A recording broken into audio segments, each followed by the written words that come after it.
So in this video, I start out with trying to find the source of a leak. There's water underneath the vinyl planks, so I'm going to start out by lifting up the vinyl planks to dry them out to begin with. This is my priority, just to get up any sitting water. So all I did was cut the trim and then lift up the flooring as best as I could as one piece, and then stick some 8-foot lengths of boards underneath them, just to jack them up enough to get the blower underneath them. The water was over the entire width of the bedroom, so I had to lift both sides and then be very careful not to step over hollow spaces. Next step was to try to find the source of the leak. I was assuming it was under the toilet. The wax ring was maybe leaking underneath the tile and then going to the other room. So I started by taking out the water and then lifting the toilet to see. But it was very clear that it was not the wax ring because it was dry and there was no path for water to even make it to the bedroom. So here I'm just inspecting for everything for a potential blockage that could have caused the backup. Then I'm going to scrape off the wax ring. If I can, I always use a foam or rubber type wax or toilet seal afterward, so I don't have to worry about it breaking in the future. And these are good because you could lift the toilet and not have to replace the ring every time. So I reinstalled everything, make sure everything flushed, and then finished cutting up the around the trim. Since these slide under the door, you have to cut it to be able to lift it up.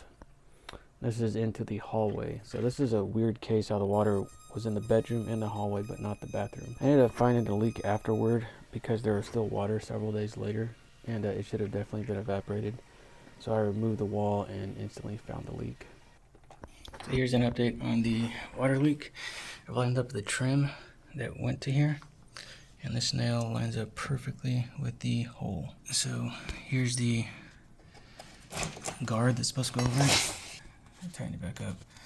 But the guard was way too high, and it looks like the nail went right into the copper. This would have been 2.5 years ago. Here's a close-up of that nail, and there's rust on it, on the tip of it, as well as looks like coming out the backside of it. So there's no telling how long this has actively been leaking. I don't think it was leaking when it first hit it. It probably just weakened it. So next I'm cutting out the studs around the copper because I'm going to have to chip out the concrete. So I'm just creating space.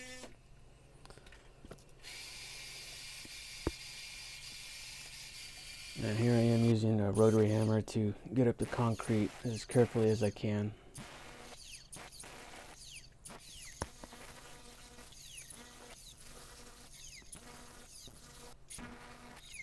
You see the copper is extremely mangled and it's out of position about 3 inches into the room. It's supposed to be centered within the studs, and that's why it was allowed to be hit. And the builder just hammered the copper into place and almost crimped it shut actually to make it fit. So to fix it, I'm going to use some PEX and a shark bite to adapt from the copper to the PEX. Alright, here's an update. I got all the concrete busted up around it, and luckily it was hollow there. That's where the sand starts, so it wasn't that much to remove. There was this conduit right next to it, so I cut it, being very careful. I actually stopped right before getting to the end of it and then just broke it off so I didn't risk hitting the copper. So now I'm going to try to fit up a some PEX pipe with some shark bites, and I'm just gonna fit everything for right now, and then I'm gonna come back later and make the actual cuts. That way if I can't get it, I could quickly call a plumber to basically recreate all of this and sweat it all in. Okay, I'm here the next day. I have everything prepared to cut. I have all of the PEX and shark bites prepared. I've deburred the OD of these so they're nice and chamfered and will slide into the shark bite O-ring. I have them marked for the correct depth. I have all of the clamps on here ready to go when I have everything in place. I'm going to have to make a cut with the oscillating tool right here because there's this big droplet of solder. I can't get the cutter on it. But down here I'll use the actual tube cutter. I marked where it appears to go around again. I might have to go a little lower on this one because there's a dimple right here, so if it leaks obviously I have to go lower. This one seems to be the lowest spot until it gets round right here. It's a little lower than this one. But I want to make the cuts now. I just turn off the water and try to make this as quick as possible. So here I'm just making the cuts. I'd used the oscillating tool, of course, and made sure and deburr and get all the edges smooth. There can't be any bits of copper or sharp edges, or otherwise it'll damage the O-ring and the shark bites. So I made sure everything was perfect.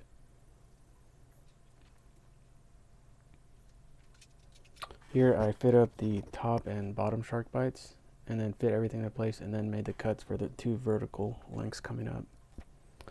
Then I put on the clamps and crimped them, or cinched them, I think they say, into place. So they have to be in the perfect position to be able to go over the 2 areas of the barb, the 2 raised flanges, to create a good seal. Now I'm just putting everything back together, removing all the nails so I could reinstall the drywall, drying out any residual water.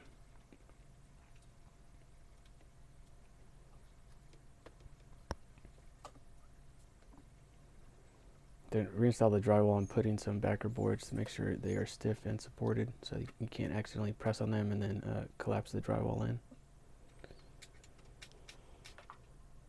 And getting in these vinyl planks is always a pain. Alright, I've turned water back on. Everything seems to be holding. It's only been about 3 minutes. I'm going to wait a full probably 30 minutes before leaving, or before covering this back up. I've dried everything up. I'm just going to be monitoring for any leaks. Everything went together very well. There's a little bit of water here because it was just filling up, even though the water's turned off, just residual water. So there was a little water just from that, but I'm going to keep on drying it. And here is the finished product. Put the trim back all the way around the room. Put the drywall back and made a little cutout so I could access this and inspect it in the future.